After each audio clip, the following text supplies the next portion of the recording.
We are here and alive. Oh my gosh, this is crazy. Hey y'all, what's going on, y'all? Y'all gonna come on in. We're gonna get this thing started. I'm super excited, super duper excited to be here with you guys. I'm gonna share it on my pages and stuff real quick, and we're gonna get started. I am super pumped.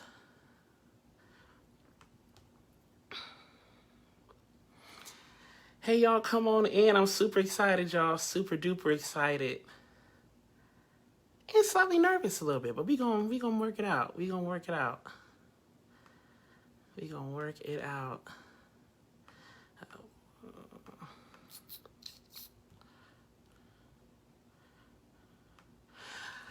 Welcome, y'all. Welcome, welcome, welcome. I am super excited to be a part of this, y'all. We're gonna do a live vocal workshop on Arts Now webpage, or Facebook page. And I'm super excited to be a part. So we're gonna get started. We're gonna jump right on in. We're gonna jump right on in. I am super excited. So thank you guys so much. Thank you, Nicole Mullet, Grace Myers, and Arts Now for having me. I am super pumped. This is so cool. So what I'm gonna do is we're gonna talk a little about the voice, just talk a little bit about how the voice works, how to use your best voice, and all that kind of stuff, because I think a lot of times we forget that everybody has a voice. So I really want to talk about the fact that everybody has a voice. It doesn't matter what kind of vocation you have. We're going to talk all about that in this next several minutes. So I'm super excited to share with you guys some of my stuff that I get, hey Dirk, some of the stuff that I get questions about. I do a lot of online workshops, especially lately with the COVID, everything going on with the COVID. So I do a lot of online workshops. So I really want to share some of the frequently asked questions I get from them, and I'm going to share with you guys. I'm even in the playback as you guys come on in later on. And so I'm super excited. Hey, Grace. So yeah, once again, I want to thank Grace Myers, Nicole Mullet, and Arts Now for having me. And I have been so honored actually to be a part of the Arts Now family. I'm a founding board member. A lot of you guys don't know that, or many people may not know that, but I'm a founding board member for Arts Now. And so this is like family. This is family to me. This is family. So I am super excited to share with you guys. So let's get right in. So this interactive workshop, please talk back to me, y'all. Please talk back to me. I'm going to try to share as much as I can with you guys and kind of go organically through my material. Because I want this to be kind of interactive. Y'all ask questions, I answer back to you guys, so I don't want this to be like just me lecturing. I want y'all to talk back. In my normal workshops, I'm actually super interactive. I'm asking questions to, my participants, asking me questions. So it's really, I like to say that we're going to learn together versus kind of like me just teaching everybody. We're going to grow and learn together in this hour and some change that we're going to have together. So, I'm lucky to have you guys too. Thank you guys so much. So like I said, everybody has, hey Kat. Everybody has a voice. Everybody has a voice. And so, but I think people fail to realize, like I said before, I think people fail to realize that if you make noise with this thing, hey Bree, if you make noise with this thing, you have a voice. And so this workshop is for everybody with a voice. Everybody. So I want to help you guys use your voice for your brand. Use your best voice, Jeffrey. Use your voice as your identity. Use your voice for those who sing to sing better. All you guys to sing better. And then use your voice to identify yourself, because your voice is your fingerprint. It's your stamp. We need to all that stuff in a minute. So let's dive right in. So from a literal physical point of view, the voice is literally two bands right on in here, the vocal folds. They vibrate. So if you put your hand on your neck, right on in here, and you say ah or you can literally feel your hands vibrating from your voice. So that's your vocal folds vibrating. Okay, so that's all the vocal folds are. Now, of course, they're housed inside the larynx, housed inside the voice box, as some people may call it. But housed inside your larynx. Hey, Tammy. Housed inside your larynx. And so what you do is you put your finger right here and just feel your voice move. So everybody who can do that has a voice. Okay. So, but from a figurative standpoint, it is your identity. It is what marks you different from everybody else in the world. It's kind of your fingerprint. It's one of the many things that has been gifted to you that makes you super duper special. And so I want to make sure that you guys know that, because think about if you hear your baby cry, those who have new babies or, mothers, My brother Darrell is here. Hey, Darrell. Think about your new mothers. So you hear your baby cry among a whole bunch of other babies. You would know your baby's voice in a heartbeat, you know. Or think about if you hear your mother call your name in a crowd of people. I know I hear my mom. And when I hear my mom call my name, no matter where I am, I know, oh, my mom is here. I can see, I know she's here somewhere. You know, you just hear that voice because that voice is a stamp. And I've heard my mother's voice my entire life. So because of that, everybody has a unique sound, a unique voice. And so if you have that, you have to be comfortable and inviting of your vocal identity. And we're going to vocal identity in a minute because vocal identity is a huge part of this workshop that I want to talk about. I want to talk about vocal identity very tough. So how does the voice work? How does the voice work? I think a lot of people ask me, how does the voice work? How do you use your voice? So, and I'm going to use both literal, physical anatomy things and then figurative, you know, more so overlining meanings, because in my studio, I really like to talk about being okay with oneself and your voice and in your mind, because a lot of vocal stuff, a lot of how you use your voice, a lot of how you take in your voice has to do with your mind. If you don't change how you think about your mind, I'm thinking about your voice, and think about your voice when you sing or speak, you're always going to say, I don't like it, I don't think, I don't. So I really try to associate the mind with the voice in my studio. Not that I'm a psychologist or anything like that. That's not what I'm saying. I just know that a lot of technique building happens in the mind. You know, so I always tell people, if you want to belt, if you want to this, if you want to that, change your thinking. That's the first thing that has to change before you start doing it. You have to be okay with everything going on up here and related to your voice. So how does the voice work? Like I said, from a physical standpoint, there are two bands that sit right on in here.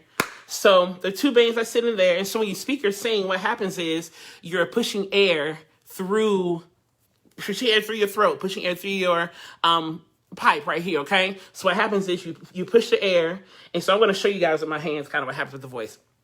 So you push the air, and as you're pushing, coming from back here, these are vocal folds, they're coming from down here, they're going to come apart like this.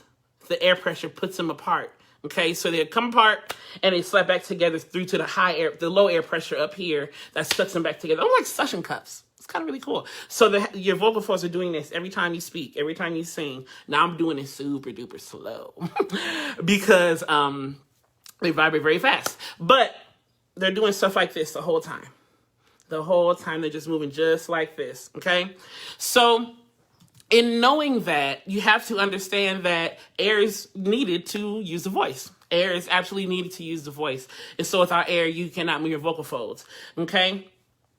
So this happens very fast. So have you ever heard of the term A440? Have you ever heard of the term A440? So it's A440. That is a frequency. That is a note. That is a pitch.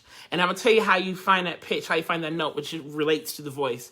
So you go to orchestra concert, and you hear the strings, they start to warm up before the performance. Like if you hear like a full orchestra or a full band, whatever, they start to warm up to a certain note, and they usually play the note A, which is the note above middle C, the A above middle C on the piano. You need to know I'm piano right now. I'm just telling you where it is. So A440 is the A above middle C, and they play that note, and so the instrument's tuned to that note, okay? And so that's the note that most instruments tune to when they are doing orchestra. So 440, the A is the note itself, but 440 is a frequency. So the frequency is how many times the note vibrates per second. So if I were to sing A440, and I don't have perfect pitch, so I'm not going to do that today, but in the event that I have perfect pitch, my brother has perfect pitch, Darrell does, he can sing it for y'all. Hey, Caleb. Any event that Darrell can sing on Facebook Live right now, he'll do it. But in the event that I could sing A440 right now, I would sing it, and that means my vocal folds would vibrate in 1 second 440 times. So clearly this ain't the speed that vocal folds vibrate. But that's the action. It's called the Bernoulli effect. Okay? So that's essentially how they vibrate. Just vibrate very fast. So if I went higher in pitch, it would go a lot faster. If lower in pitch, it would go a lot lower. So essentially, that's really how the vocal folds vibrate. So I can't do it. I wish I could, but I can't. I don't have perfect pitch, so I'm not going to even make a fool of myself today. But it's hilarious. So I break up the vocal mechanism into 4 aspects, okay? So we have the power source, the vibrator, the resonator, and the articulator, okay? So I'm trying to meet everything not quickly, but just kind of more basically so you guys can understand. So the power source is a breath and body. That's how the voice moves. You need the breath and body to support air movement to make the voice, work. The vibrator is the voice, because the vocal folds, because they vibrate. We did it already. Put your hand right here and feel it, okay? The resonator is anywhere where sound can leave the body. So that is essentially the mouth, of course. Everybody knows the mouth, but it also can leave through the nose a little bit if you play your cards right.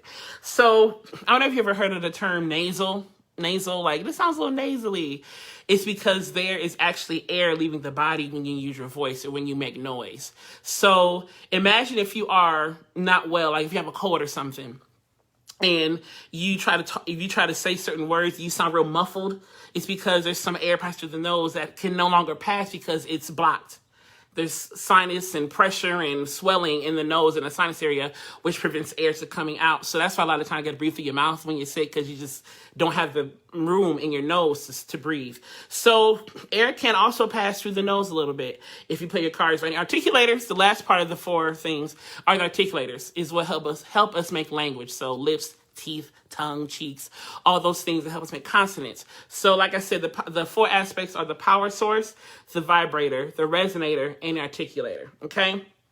So that's really how Keith Sweat, yes, he is nasal. Keith Sweat is nasal. I think some other artists who are nasal.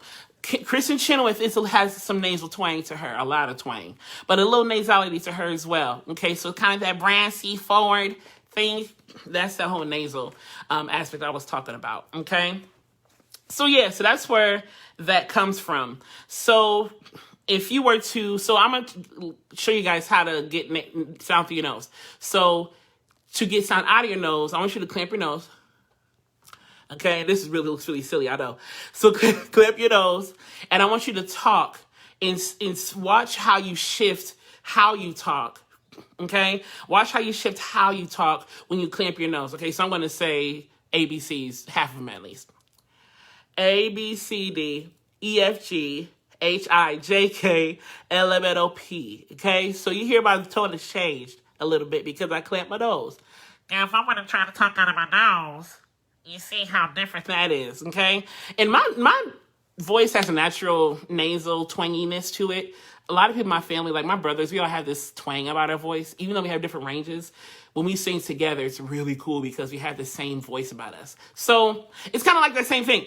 So when you have, there's different qualities to your voice you can produce through your resonator. So anyway, I done got off topic. But yes, Kristen has a lot of twang. So now I want to talk about your vocal identity, okay? So I coined this phrase because I grew up not really being okay with my voice all the time. I grew up not really understanding why my voice was the way it was. I'm just, we got a little time. I'm going to tell you all a little bit about myself. So as you know, I have a high voice. You can hear me talking right now. I could clearly still have a high voice.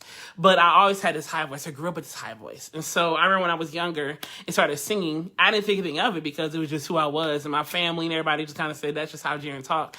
But what I've realized is that this voice was very unique because I realized I sung soprano my whole life, alto my whole life. And then I got to middle school. Time middle school was when everybody, you trying to be cool and try to be, try to fit in. You don't want to stand out in middle school. Well, most people didn't want to, peer pressure, all that kind of stuff. So I got to middle school, and that was not that it was bad or anything, but my voice never did the big change that a lot of people talked about. I am a bass though, for real. No. My voice never did the change that all the males talked about. Oh yeah, your voice is going to change and go low and blah, blah, blah. I had never experienced that a day in my life, ever, ever, ever. And I didn't necessarily like that because I didn't fit in. So I'm already standing out because I sing. Now I sing high. Oh, I really stand out now. And so I wasn't okay with my vocal identity at the time. I got to high school. I sung tenor most of the time, but I was never really a tenor. I just sung it because I, didn't know what else to do with it. But in church, I still sung soprano and alto. In church, I still was singing the high notes and belting them high notes and stuff like that. But I wasn't comfortable with vocal identity probably until my mid-20s, to be completely honest. I had moments where I liked it more than others. And most times people, enjoyed it, like, yo, you can sing high, wow, wow, wow. But sometimes I was made fun of. Let's be honest with y'all. Sometimes I was talked down to because that's right, Miss Vicky, Team Soprano. That's right. But I was talked down to or talked about. I remember grabbing the mic at an event in the city. I think I was 8th grade, and I had a solo, and I opened my mouth. Literally, I sung one note.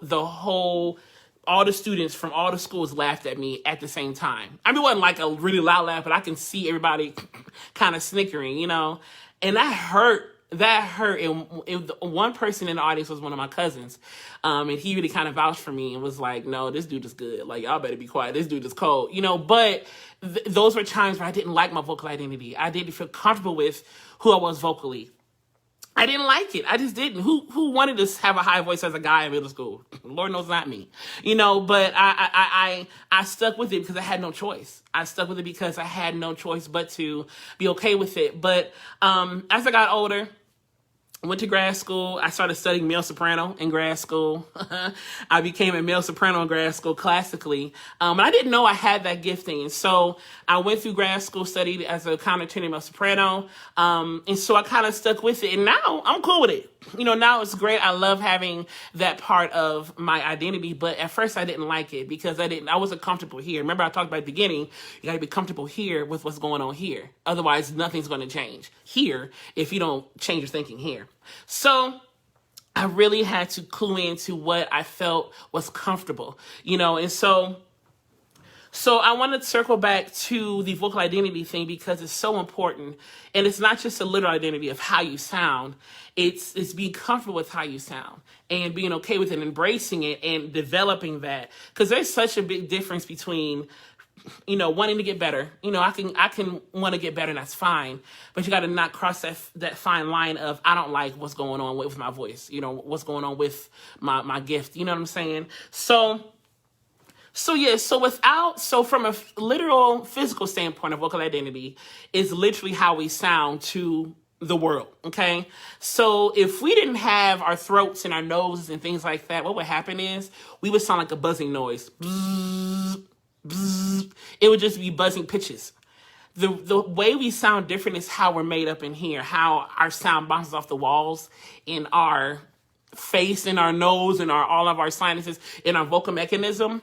And so that's why sometimes people have higher voices, lower voices. Their voice sounds more deep, more warm, more bright, because everything's made up differently in here. We're all made up differently. And these families usually have a similar sound. Like I said, my brothers and I, that we have very different styles of singing in different ranges, we still sound alike when we sing together as a unit. The funny part, I often get mistaken for my mom. My mother, who, I am well past my 20s, not well past the 20s, but I'm well past 20. And even my niece, my brother's daughter, Tamia, she will call me Glammy on the phone. She will get confused as to who's talking if one of us is talking. I'm her Baba. Don't know where that name came from, but I love it. But yeah, I get confused with my mother all the time when it comes to Glammy. So, families have similar sound, but it is still our vocal identity. And of course, my mom and I are different people, have different voices. So, but we have similar voices, So I think a lot of people don't like the way they sound for different reasons. I think a lot of people struggle with how they sound. Have you ever been like, you spoke somewhere?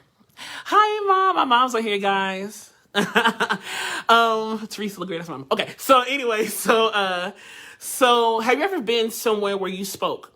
Okay, let's just talk about speakers for a second, where you spoke somewhere and you recorded yourself, or somebody recorded a video, and you get home, you get on Facebook Live or whatever wherever they recorded it, and you listen to yourself and you're like, oh my gosh, that doesn't sound like me.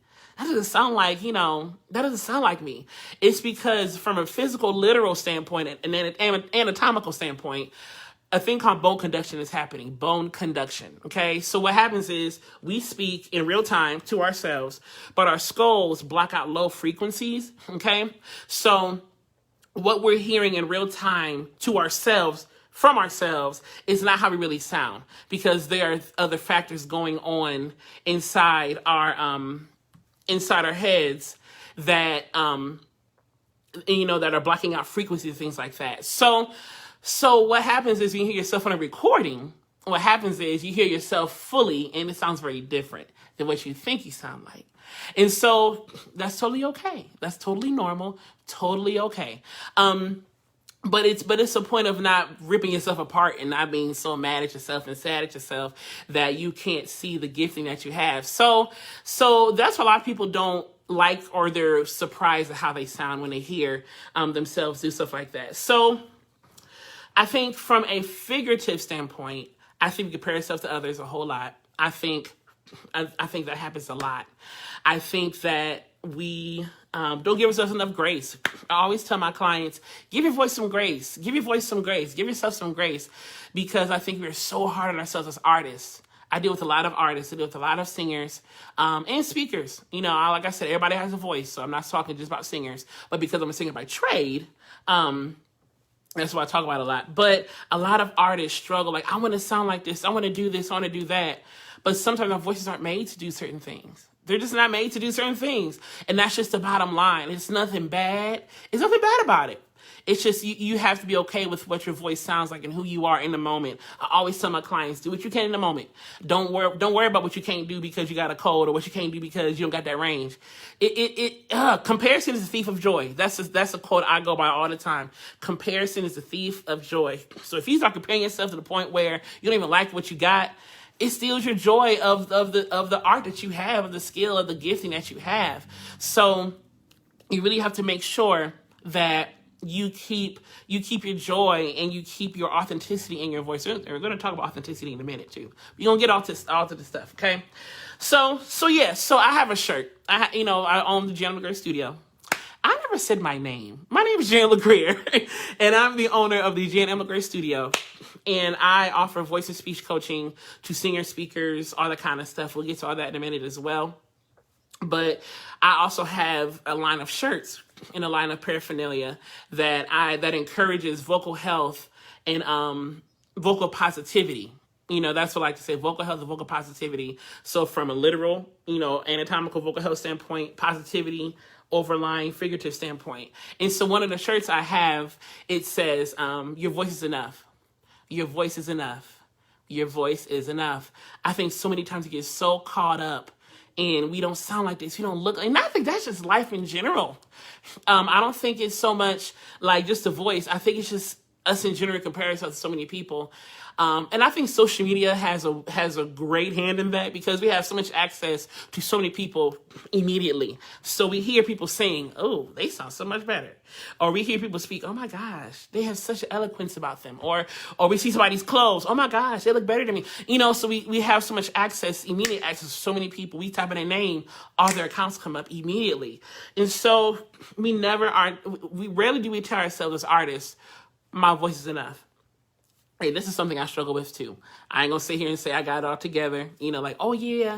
I got it all together, yeah, whatever. This is not the studio. I'm at home, live from the living room. But yeah, I think that a lot of times we don't tell ourselves our voice is enough, and so I want to tell you, everybody who's going to watch this on replay, who's watching now, your voice is enough. Whether you sing, speak, rap, teach, whatever you're doing, your voice is enough. Okay, Miss Vicky, I got you. Hit me up. I got you on the shirt. And yes, Kim, this is my apartment. So in knowing that your voice is enough, give your voice some grace. Give your voice some grace. Give your voice some grace. Let yourself grow.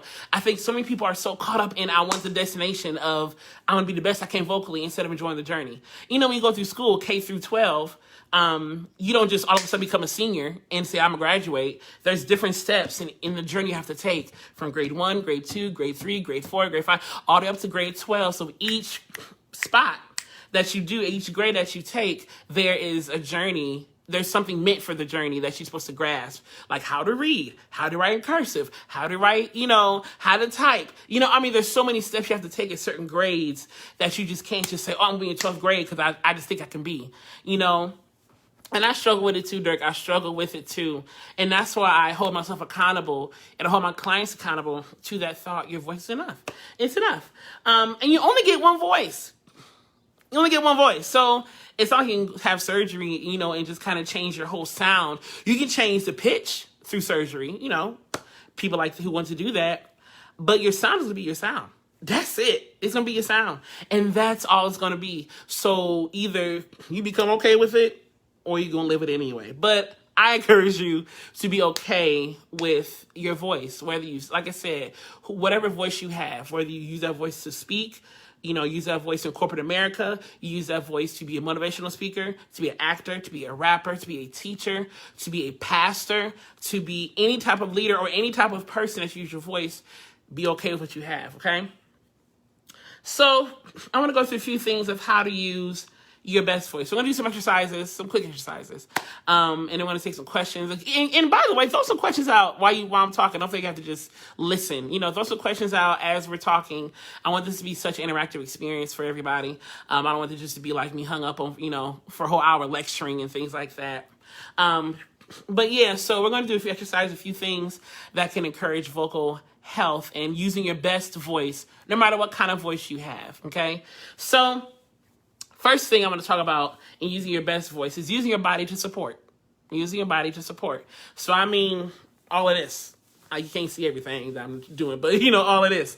So I think a lot of people throw out the word diaphragm. They throw that word out like it is, you know, the holy grail of singing and speaking. Use your voice. It does help, but it's not the only part that goes into speaking and singing. In my studio, I really talk a lot about using your respiratory system, not just your diaphragm. Because honestly, for real, if you think about it, you cannot voluntarily move your diaphragm up and down to make your voice or to make your air move. Your diaphragm comes into play when you use your body right.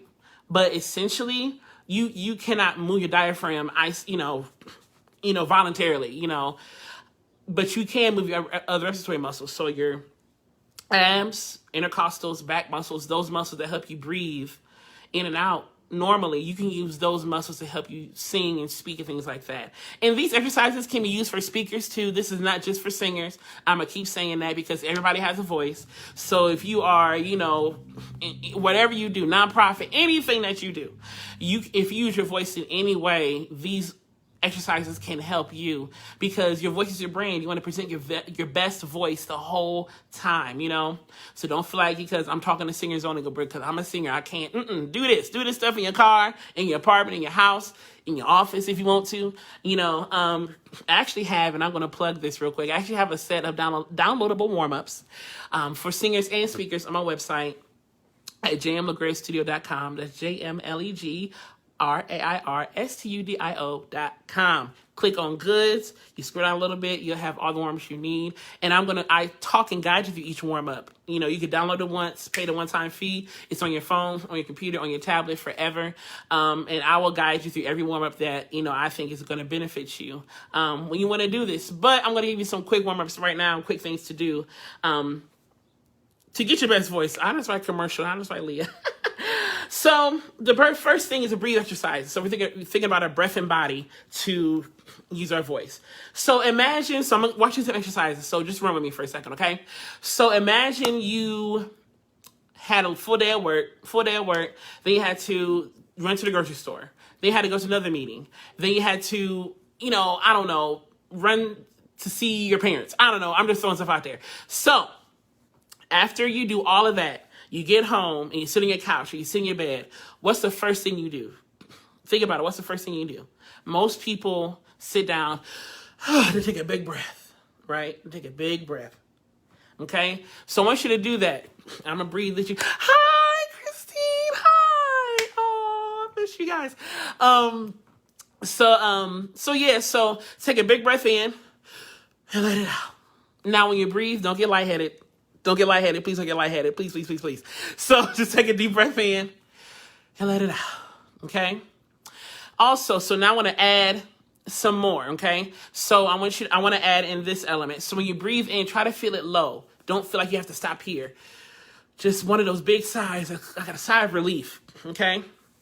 So here we go. Try it. Here we go. Breathe in. Let it out. Okay. So essentially when you sing or speak, you will want to feel your support coming from down lower in the body. Okay. So think about that when you are singing and speaking on stage or whatever. Think about keeping a low and relaxed breath. And I say relax. I don't say low and hard, low and, abrupt, low and fast, low and relaxed. Because if you are tense in any way, hey, Meredith, hey. If you are tense in any way, your voice will show it. I take a lot of sidebars today, but I got a little time, so I'm going to do these sidebars. So think about emotions. Think about emotions, words that that can mean something. So if, yes, very relaxing, very relaxing. So, Holly, hi. So think about that. So think about the word fear. There's a feeling associated with fear. Think about the word happy. There is a feeling associated with happy. Think about the word grief. There's a feeling associated with grief. So if your body can react to these different emotions, so can your voice. So if you are not relaxed, if you're not, in chill mode, if you're not, hi, Miss Angie. Hi, Miss Angela. That's my alto buddy right there. Hey. Caleb, I'm not famous. Don't you start that. But if you aren't relaxed and if you aren't at peace, your voice will show it, okay? So one more time, because it's relaxing for everybody. So one more time, breathe in and let it out, okay? So now let's do another exercise. So imagine you are about to sneeze, and you're going to say hachoo. Most people who sneeze say hachoo, right? So we're going to say hachoo, okay? So it says hachoo. Try it. Just say hachoo. Fake the sneeze. Don't really sneeze in your neighbor, nobody. Just fake the sneeze. One more time. Hachoo. So now I want to explain something. I'm going to do it again. So now take note of how your abs and back feel when you do. Yeah, that's right, Mom. Put on your mask. And make sure I do this in front of people. Don't spit on nobody, okay? I don't want that, But so think about how your back and abs feel when you do this, okay? So we're going to try this again. Think about how your back and abs feel, okay? So let's sneeze again and take note of how your back and abs feel. Hachoo! Right? So do you feel a little sense of engagement in the abs and back a little bit? It's not super hard. It's not going to be super it's just going to feel a moderate flex, a moderate use of the body, okay? So essentially, that's what you want to try to feel when you sing or speak. Now, you won't probably feel it as much when you speak. I mean, unless you maybe acting and something like that. But you can still make sure that you are using your, my brother, it's funny. Making sure that you are using your body to support, okay? So that's one thing you can do to help your voice be better, is use your body to support. A lot of times we stay up here. We kind of talk through here. It kind of messes up everything. But if you put the energy down lower, you'll feel it a lot better, okay? What are your best tips of public speaking? Thank you for asking. I'm gonna answer this right now. So tips of public speaking, we're going to come back to this later on too.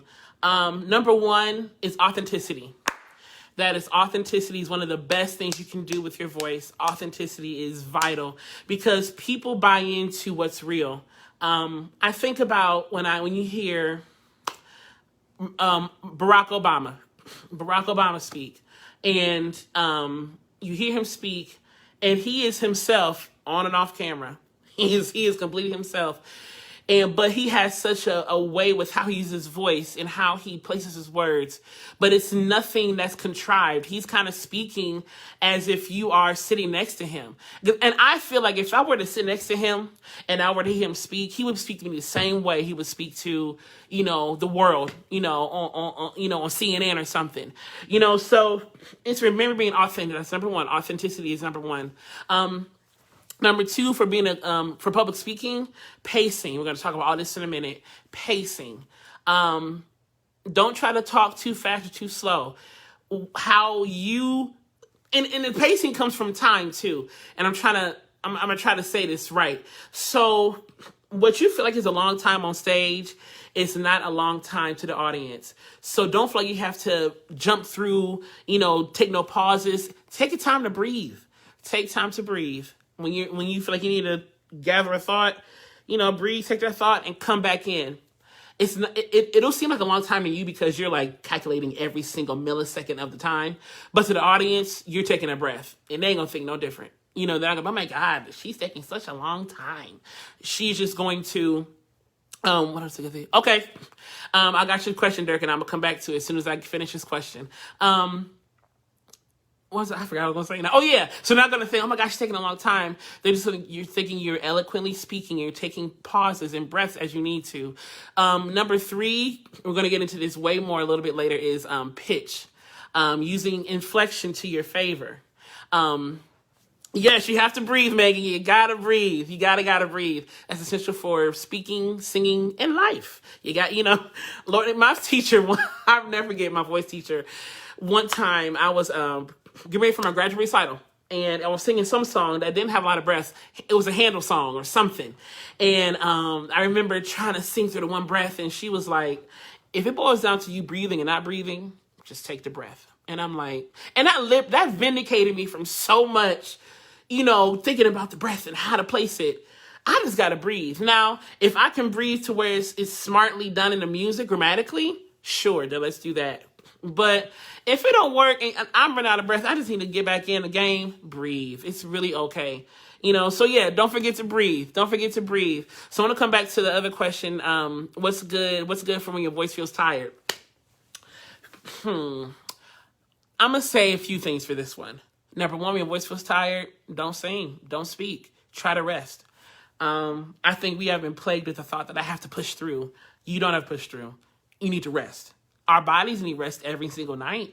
So why can't our voices get the same thing? And there's a thing called vocal rest. Let's talk about vocal rest for a second real quick. So vocal rest, for every hour of heavy voice use, you need 2 hours of vocal rest. Eesh. So that's outside of sleep. That's not including sleep. So if, say I was singing a 2-hour concert, I was singing a 2-hour concert, I would need to sit down for 4 hours of complete rest. Yes, tea is going to help. Manny, I'm going to get to that in a minute. Thank you. Yes, tea is going to help too. But the first thing you got to do is rest. You have to just know when your body is done. Number 2, I do have, and I'm going to say this right now since everybody talk about it. I do have a line of tea blends. Harvest Tea. A lot of people are quoting that because it's a line of tea blends that I own as a part of my studio. These tea blends help to awaken and soothe the voice, respectively. 2 different blends. One helps to awaken, one helps to soothe the voice. My brother's here, Manny's here. My other brothers, I got 2 brothers, y'all, they both here. So one helps to awaken, the amp helps to awaken. So there's properties in that tea that helps to awaken the voice, and then the Tulia helps to soothe it. You can get Christine. Yes, I have t-shirts too, but tea as well. But you can get the tea on my website, jmlegrairstudio.com, jmlegrairstudio.com, jmlegrairstudio.com. Just order it. You can order on the website, and I'll ship it right to you. Anyway, so yes, tea will help as well. It'll help kind of rejuvenate last minute. But honestly, the first thing you do is drink water and rest. Product for days. Drink water, rest, and know what you can do in the moment. Know what you can do in a moment. I always tell people, if you gotta push through and use your voice anyway, just don't do everything you want to do. Just do what you can in the moment, whether it's some 3 notes, whether it's a million notes, whether it's I can speak for 5 minutes, I can speak for 10 minutes, whatever. Do what you can and know when to stop. So that's what I would say. Thank you, Jessica. Thank you, guys. Yes, the tea is good. It helps. I hope you guys want to try it. So I have the tea comes in 2 bags. I have the big loose leaf bags. Those are 18 a piece, or 32 for both if you get the set. And I have small sips or small sachets where it's 5 for each or 8 for both. So the sachets come pre-made in tea bags, but the loose leaf comes in big bags. The loose leaf lasts for days. Each teaspoon of tea lasts about 3, 4, 5 cups, depending on how potent you want it. So it's a resealable bag. Okay, have some younger viewers. Okay, I'm going to get to the question. Thank you, Nicole. What is some advice you would give to kids who are interested in music? Okay, so find the tea on my website. Go there. and you'll see all the information. So yes, thank you, Nicole. Buy the tea there. JamLeGrairStudio.com/goods is where the tea is. So I want to get to the question that Nicole gave. Hey, niece. Hey, Nicole's niece. So it says, what advice should you give kids who are interested in music? Number one, don't let that drive or that interest stop because they say you can't make money. People told me that my whole life. You ain't gonna be making no money doing music, blah, blah, blah, blah. It will work out. It will work out. Okay. So right now, invest in yourself. Try to find some lessons to what you want to do. So if you want to sing, find a voice teacher. I'm a voice teacher, just for the record. So if you want to find me, hire me. No. So if you want to play the piano, find a piano teacher. Start investing in yourself now so that you can become well-versed in your skills. Learn how to sight read. Learn how to do that. So sight reading is, I can look at a piece of music and I can sing what's on there without knowing it, so to speak. That's a skill that takes some time to develop. I started doing that in middle school. I started sight reading, probably 4th, 5th grade, had to start sight reading music. And not that I'm the best now, but I still have the skill where I can push sheet music and I can pretty much follow through, follow along with the notes. So learn how to sight read. Invest into a teacher or teachers as to what you want to do. Do some research. Practice, practice, practice. And these are the tangible, practical things you need to do. Practice, practice, practice. Get exposure, gain experience. My parents had me singing for baseball games, football games. I went to Miller South School for the visual performing arts, so I sung a lot there. Go Miller South. Went to Firestone. I sung a lot there. Go Firestone. Go Falcons. Hey, Miss Schneider, I love you. So find places that you can sing.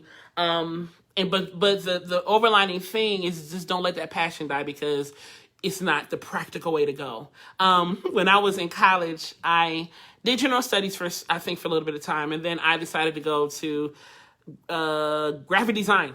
I did that for about 20 minutes and said, no. Right, we were singing for the neighbors. My parents had us singing for everything. But, and even my brother... And my brother Darrell, he was kind of the rearer, if you will, of our musical ear. Our parents let him make us sing. Manny and I didn't want to sing all the time for him. But our parents let him make us sing.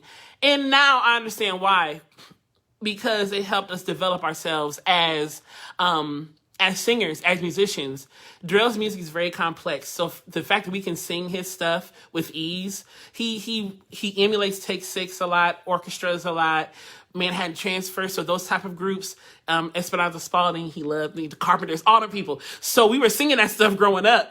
And so, but my parents let him make us. But I know now why we had to do that, So just finding ways to get experience to hone your skills. Like I said, these are practical ways.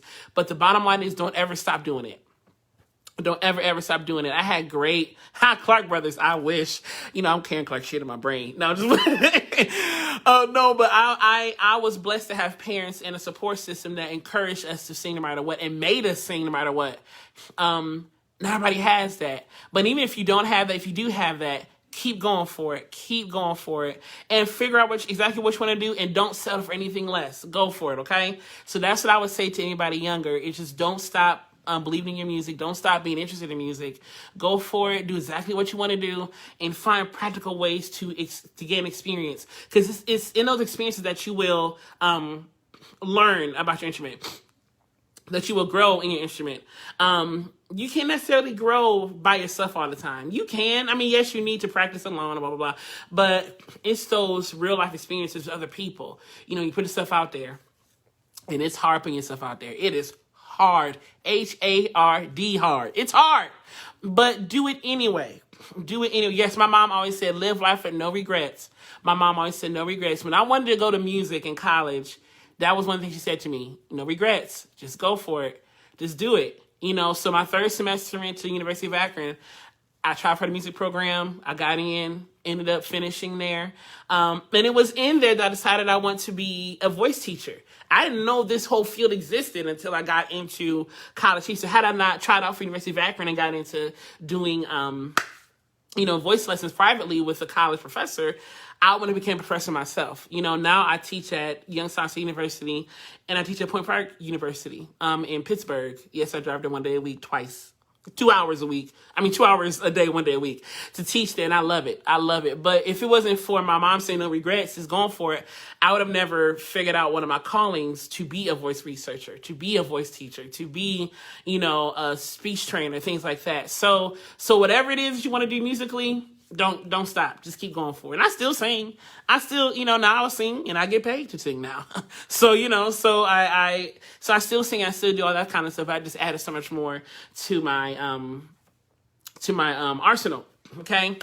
So, how can one sound less nasal when speaking? Because, yeah. How can one sound less nasal? So back a little bit while ago, probably like a half hour ago, I went over the nasality aspect of speaking, or of voice use, if you will. So a way to get out of nasality, possibly, is I want you to start warming up a little bit. And so a good consonant to use to get okay, let me back up. Because what happens is nasality comes from the soft palate or the velum coming down and air passes through the nose. That's where the sound of nasality comes from. So if you want to get rid of that, a good way to do that is to maybe start training your muscle to stay up, training that soft palate to kind of go up a little bit. And it's very hard to do on Facebook Live, and I'm going to show you one exercise I do with my clients a lot. I use the word chaos. You're fine, Kim, you're fine. I use the word chaos, chaos. But the K, the phoneme is a K, right? So the phoneme is a hard C sound, okay? And phoneme is just a sound in a language, okay? A phoneme is essentially just a sound in a given language. So the phoneme of chaos, the K sound helps get the velum up. So if you start speaking, if you start speaking chaos, K.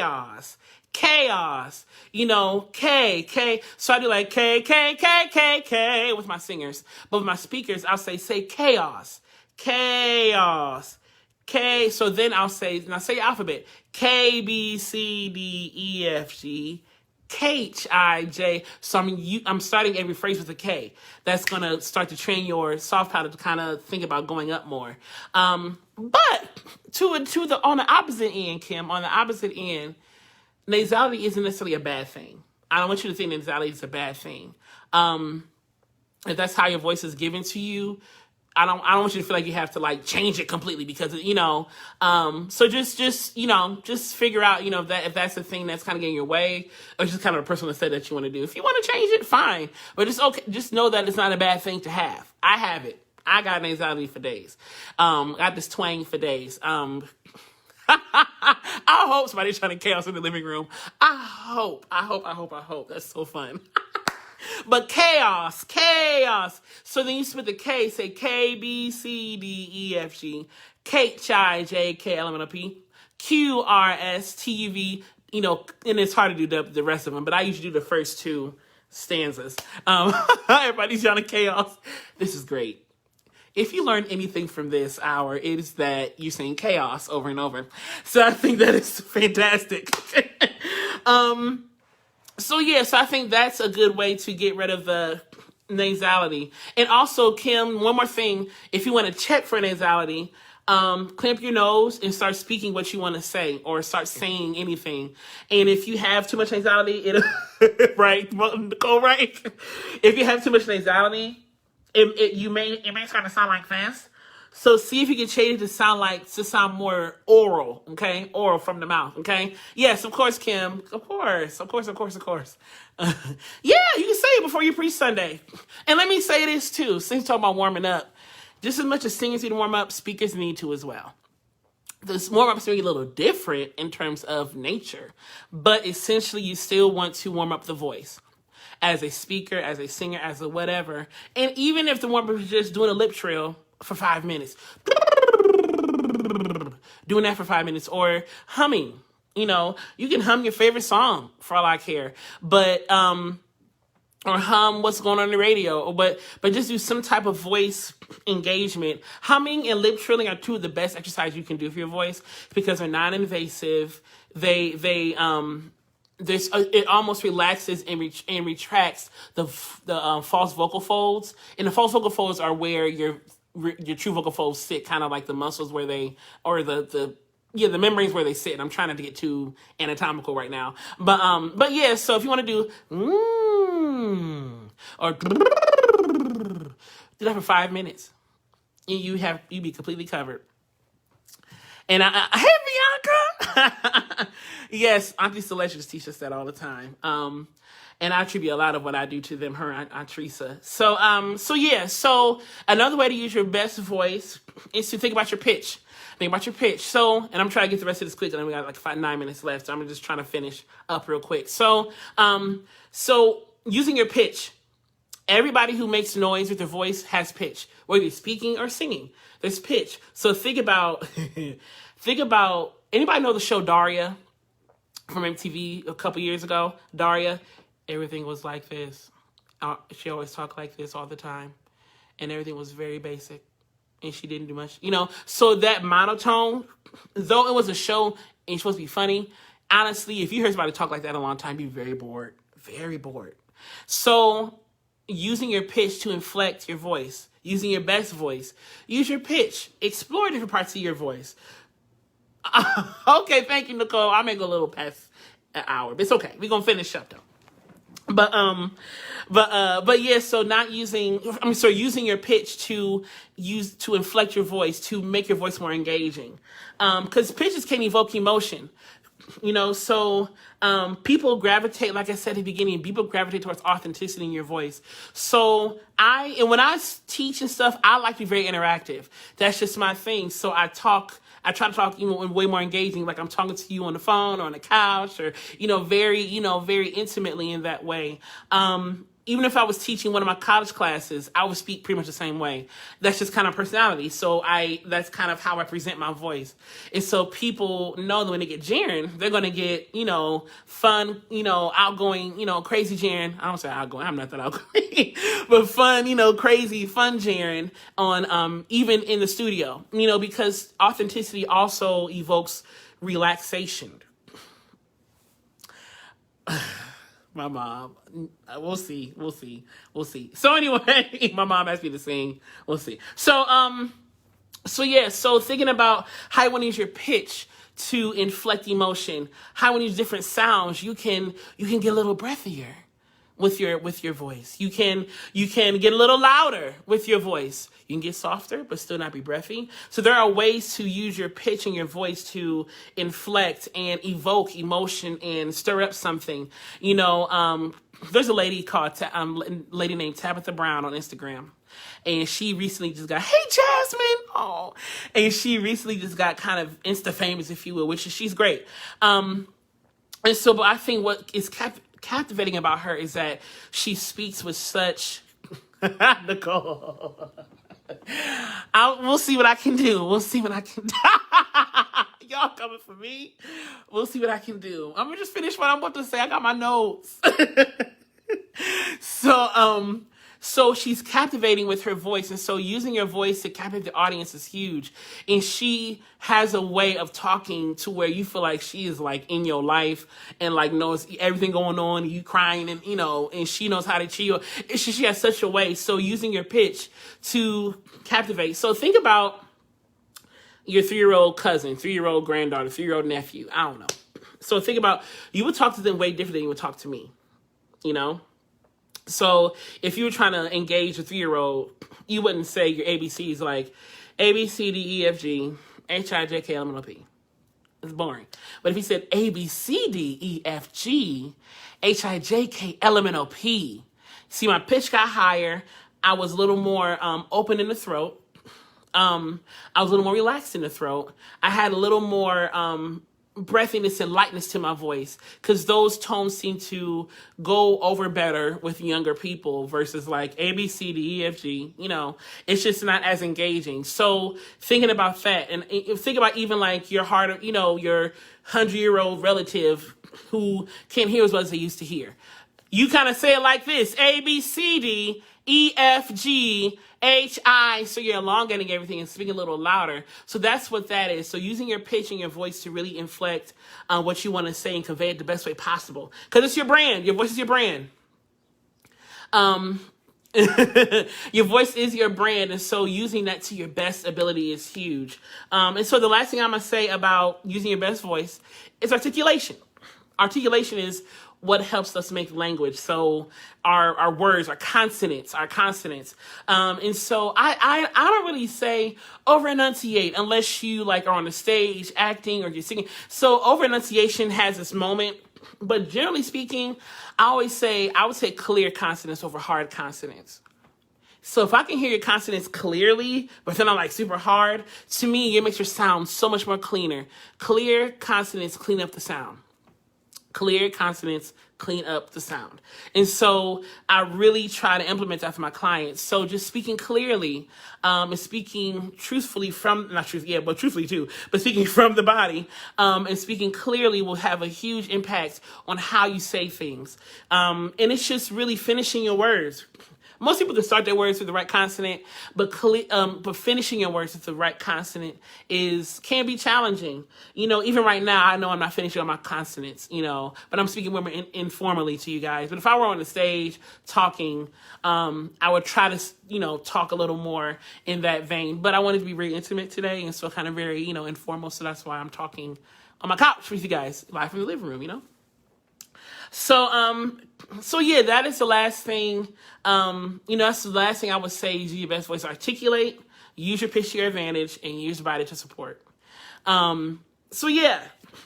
So we're finishing up, and I'm sad. But this was great, y'all. This is really great. So if you have any other questions, and I may sing, y'all, we'll see. But if you have any other questions, please don't be afraid.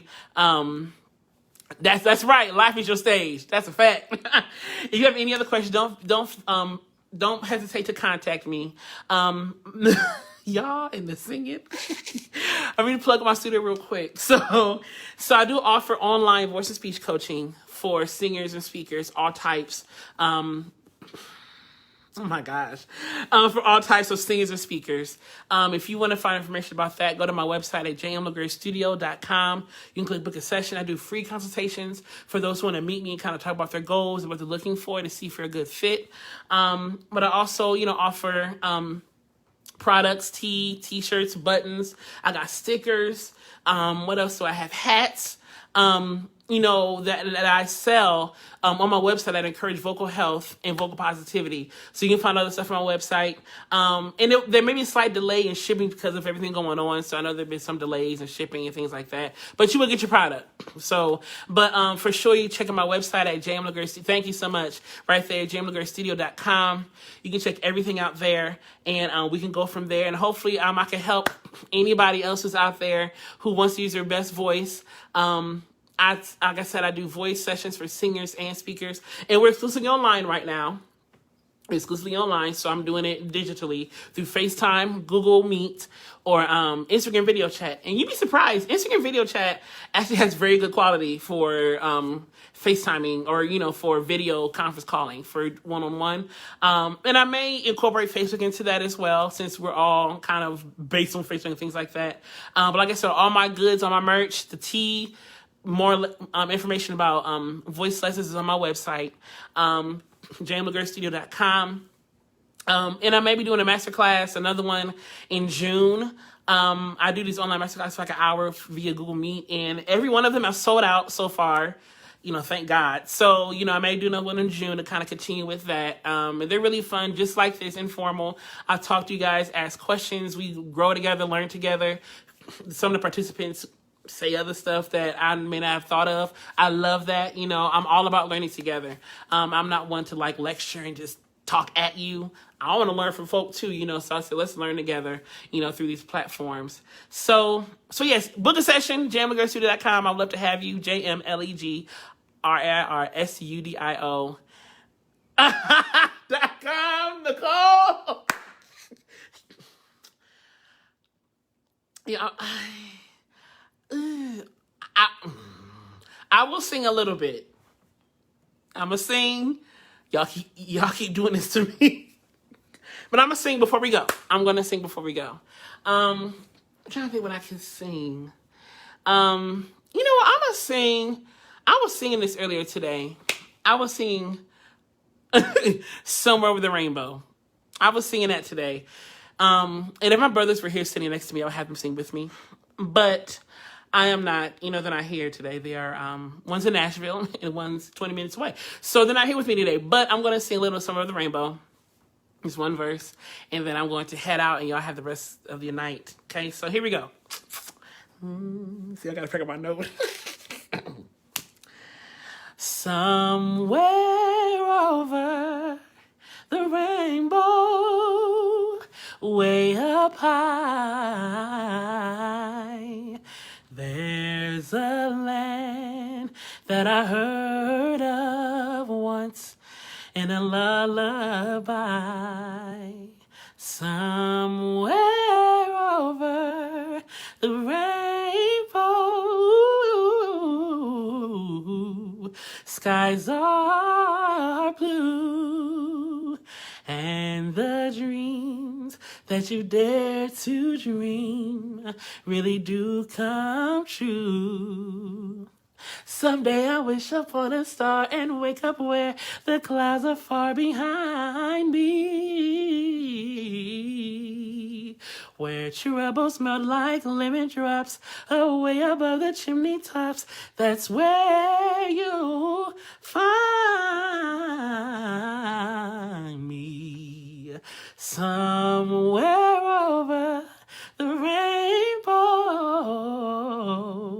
bluebirds fly, birds fly over the rainbow. Why? Then why can't I? All right, y'all. That was a little bit. Sorry, I messed up a little bit, but that's okay. Thank y'all so much. And thank you, Arts Now, my family, Nicole Mullet, Grace Myers, all of you guys for inviting me to be part of this. This is awesome. You guys are great.